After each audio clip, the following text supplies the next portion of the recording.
Halo semua, datang kembali di rekan Imaji.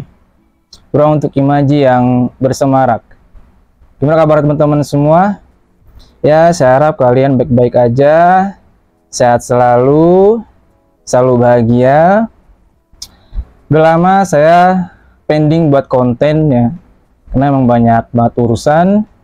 Dan sekarang saya ingin membahas hal yang seru menurut saya ya, tentang cinta sih, masih dari perspektif Rumi, tapi kali ini tentang mengukur diri kita sejauh mana kita itu bisa mencinta.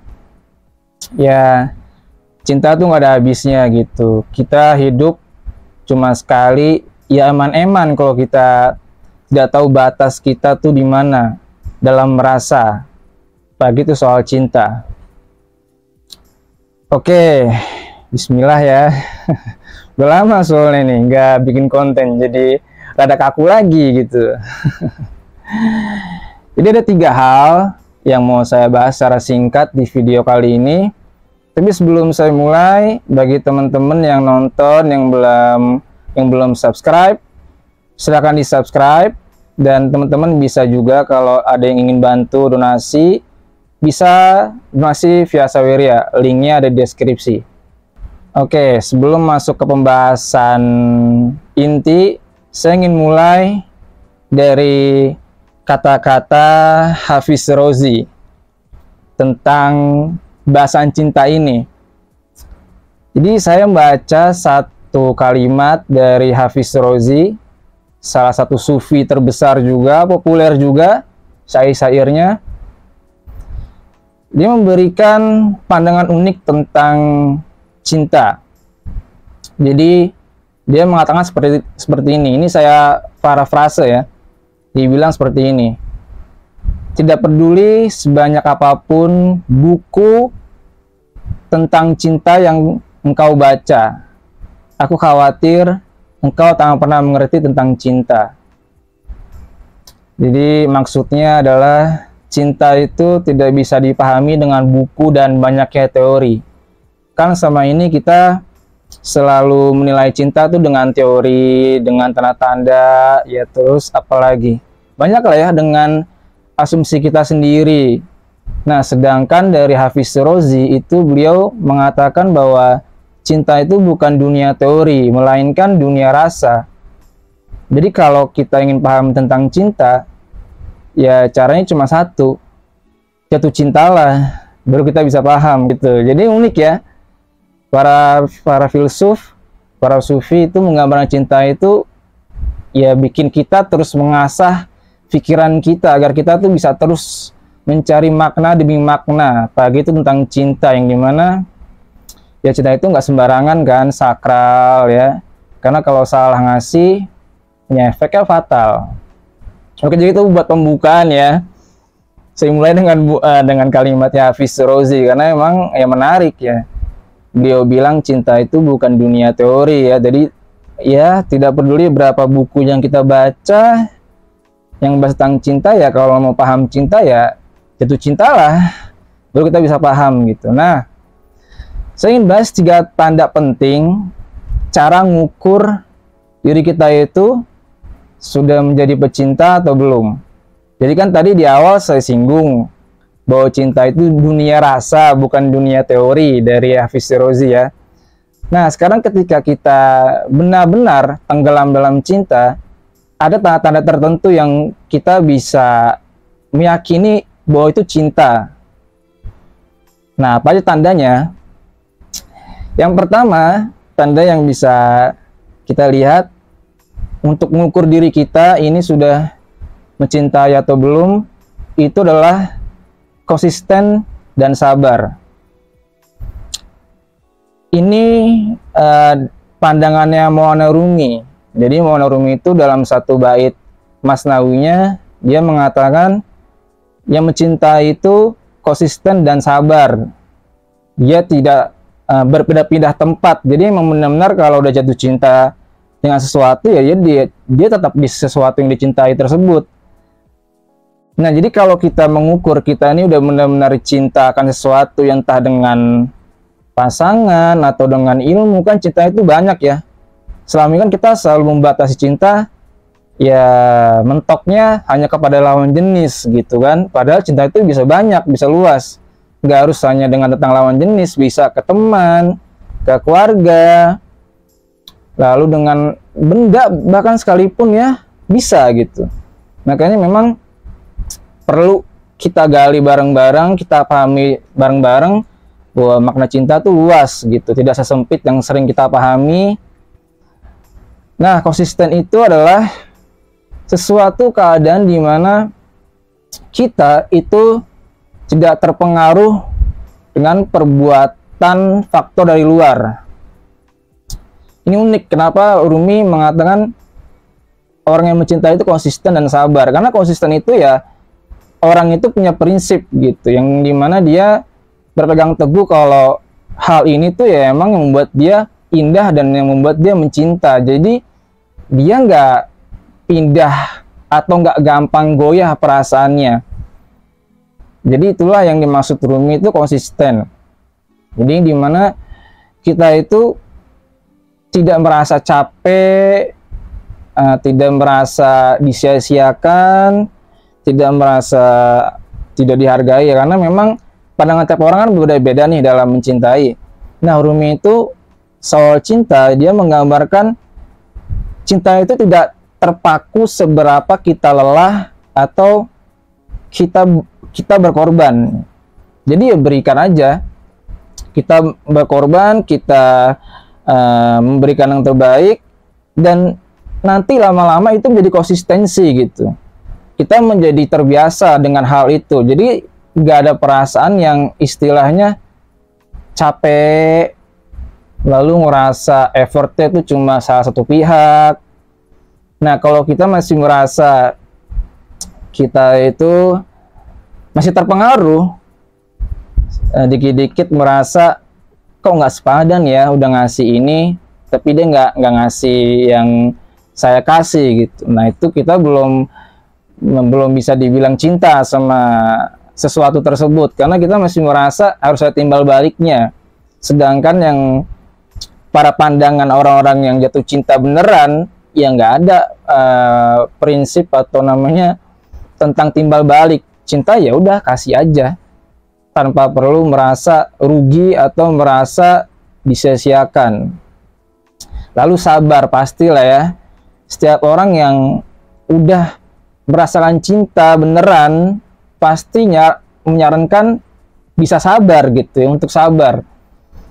Ya kalau kita nggak sabar, kita nggak bisa mencerna banyak masalah dengan pikiran yang jernih. Dikit-dikit minta selesai, minta udahan, minta cerai. Kalau di pertemanan minta udahan, putus silaturahmi, ya kan? Jadi memang faktor untuk mengukur diri kita itu banyak gitu. Nggak cuma dari konsisten aja nih stay di satu tempat, tapi bisa nggak sabar untuk memaklumi apapun kesalahan orang kepada kita. Jadi semakin kita bisa menerima kesalahan dengan baik, kita justru semakin bisa mencinta dengan baik juga. Karena cinta itu bertahan, dari pandangan para filsuf ya, bertahan karena kita tuh bisa menerima semua hal yang baik maupun buruk dari orang lain. Kalau kita merasanya selalu lebih baik dibanding yang lain, selalu lebih unggul dibanding yang lain, itu belum cinta. Itu namanya masih merasa egosentris ya. Kita masih merasa ya kita aja yang perlu dicintai, kita tidak perlu mencintai mereka gitu. Makanya penting untuk jadi ukuran seberapa kita bisa memaklumi kesalahan orang lain kepada kita.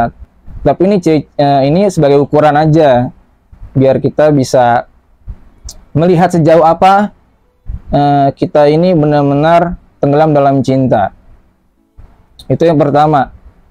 Yang kedua, tanda kita udah tenggelam dalam cinta beneran itu adalah cinta itu bertahan karena kita suka dengan teguran, atau kita suka menegur. Jadi salah satu uniknya Rumi dalam menjabarkan ciri-ciri orang yang udah mabuk dalam cinta, itu orang itu pasti akan suka ditegur dan suka menegur. Ini emang ada benernya nih, kadang kalau kita lihat di Instagram, di TikTok misalkan ya, kalau pasangan udah nggak marah misalkan, atau orang-orang terdekat kita udah nggak marah sama kita, udah nggak peduli, berarti itu bukan cinta. Itu benar sebetulnya, karena emang orang yang cinta itu orang yang kenal dekat, orang yang punya emosi dekat, pasti mereka tuh ada perasaan khawatir dan peduli. Akhirnya mereka tuh menegur kita gitu ketika kita salah, atau ketika kita itu benar-benar dalam keadaan yang menyedihkan lah istilahnya ya. Jadi kalau kita mau mengukur diri kita ini udah beneran cinta atau belum dengan orang-orang kita cintai, kita suka nggak ditegur atau kita suka nggak menegur mereka gitu. Dalam artian tegur itu tuh sebagai kepedulian kita kepada mereka. Nah kalau udah sampai di tahap seperti itu, kita peduli, kita juga suka ditegur oleh mereka, kita juga suka menegur balik dengan teguran yang memang intinya demi kebaikan mereka, dan itu juga buat kebaikan kita sendiri. Nah itu kita berarti udah benar-benar tenggelam dalam cinta. Unik ya pandangan Rumi, makanya kadang kita ya perlu muhasabah diri gitu ya, untuk melihat diri kita lagi, bercermin gitu. Sejauh ini kita udah benar belum dalam mengaplikasikan jatuh cinta? Kebanyakan kita tuh ngomong cinta aja, I love you, cinta kamu, tapi prakteknya tuh ya kadang tidak sesuai, tidak suka ditegur, tidak mau menegur kesalahan, dibiarin aja kalau orang yang disayang itu ngelakuin kesalahan, ngelakuin keburukan, kita juga dibiarin kalau kitanya salah gitu. Ya dimaklumi, bukan berarti dibiarkan terus-menerus salah, tapi diarahkan ke arah yang lebih baik.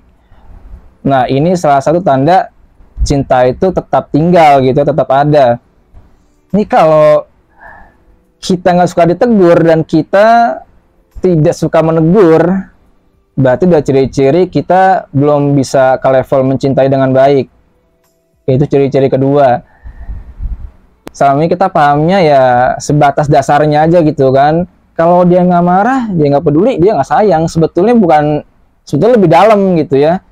Kepedulian itu muncul karena emang ada bonding emosi di situ, ada kedekatan emosional yang benar-benar dekat ya. Makanya nggak bisa diam ngelihat orang yang dicinta tuh sakit misalkan, atau lagi galau, lagi berat keadaannya gitu. Itu tanda kedua. Oke. Nah sekarang kita ke tanda yang terakhir. Tanda terakhir yang bisa kita ukur dalam diri kita bahwa kita itu beneran tenggelam dalam cinta adalah hilangnya egoisme dalam diri kita. Jadi banyak banget filsuf gitu ya yang memang menjabarkan gambaran cinta itu, kalau kamu dicinta dengan sesuatu atau dengan seseorang, kamu tuh bukan melihat keuntungan buat dirimu sendiri, tapi kamu yang dilihat ya tentang orang yang dia cintai ya. Jadi hilang egoismenya. Jadi kita nggak mencari keuntungan apa yang kita dapat ketika kita tuh mencintai dia. Nah ini penting buat mengukur diri kita, sejauh ini kita bisa nggak mencintai orang atau sesuatu yang dimana kita tuh tidak melihat keuntungannya buat diri kita. Coba kita lihat lagi sejauh ini. Kita tuh sudah sampai di level yang mana dalam tenggelam yang namanya jatuh cinta. Kita sering ngomong cinta, mengekspresikan cinta ke orang-orang terdekat kita, tapi kadang kita nggak paham. Ketika udah tenggelam dalam cinta, udah benar-benar istilahnya mabuk lah ya, cinta yang beneran cinta gitu, kita udah nggak lihat tentang diri kita sendiri. Jadi yang kita lihat tuh ya orang kita cinta itu ya dia bahagia, dia baik-baik aja. Yang kita lihat tuh kita nggak akan mau menyakiti dia, kita nggak jaga sikap, jaga perkataan. Di belakang dia kita juga nggak akan berani untuk mengkhianati dia dan lain sebagainya. Jadi nggak pernah terlintas dalam diri kita itu apa keuntungannya buat diri kita ketika mencintai orang lain. Apa untungnya buat kita? Nah kalau masih ada terbesit untuk mendapatkan keuntungan dari apa yang kita cintai, itu level belum cinta. Jadi intinya egoisme kita itu nggak ada. Jadi ketika di tahap ini kita beneran melebur, beneran cinta dengan sesuatu tersebut, karena kita udah nggak melihat diri kita sendiri. Karena ya itulah pengorbanan yang sebenarnya, pengorbanan yang tanpa perasaan galau. Kita sering tuh ngerasa kalau ngasih sesuatu yang penting buat seseorang atau mengorbankan suatu harta benda ya, sesuatu yang kita suka, kita cintai, pasti ngerasa ada yang hilang kan, ada yang menyakitkan gitu dalam diri kita gitu. Nah, sedangkan kalau egoisme kita hilang, kita nggak merasa rugi.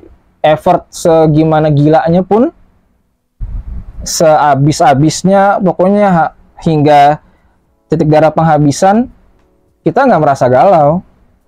Memang kedengaran tuh kayak, wah lebay bang, lebay kak, emang bisa begitu? Bisa loh. Sebenarnya banyak yang bisa seperti ini, cuma memang tidak terekspos aja gitu kan. Kita selalu yang eksposnya ke apa, yang menemukannya ya orang-orang yang cintanya itu berantakan gitu ya, galau, masih dalam cara yang salah. Banyak sebenarnya orang yang mencintai itu bisa jor-joran istilahnya ya, memberikan apapun yang dia punya gitu. Yang penting yang dicintai itu bahagia. Seperti itu. Jadi itu 3 tanda penting ya untuk mengukur diri kita sendiri, kita ini udah menjadi orang yang bisa mencintai dengan baik atau belum gitu. Yang pertama tadi ya konsistensi dan sabar. Yang kedua itulah cinta itu terus berlangsung selama ada teguran. Yang ketiga adalah hilangnya egoisme kita. 3 hal ini tuh perlu diingat. Jadi kita bareng-bareng belajar. Saya pun juga masih belajar sebetulnya, dan memang dampaknya luar biasa gitu. Makanya saya tidak mau merasa sendirian gitu ya dalam menikmati hikmahnya gitu. Saya ingin share ke teman-teman juga biar teman-teman bisa merasakan gitu apa yang saya rasakan ketika mempelajari prinsip-prinsip cinta dari Mona Rumi. Ya itu. Jadi segitu aja teman-teman. Kalau ada yang ingin bertanya, tinggalkan komentar. Kalau suka tinggal like videonya, nggak suka tinggal di dislike. Dan sampai ketemu di konten selanjutnya. Bye bye.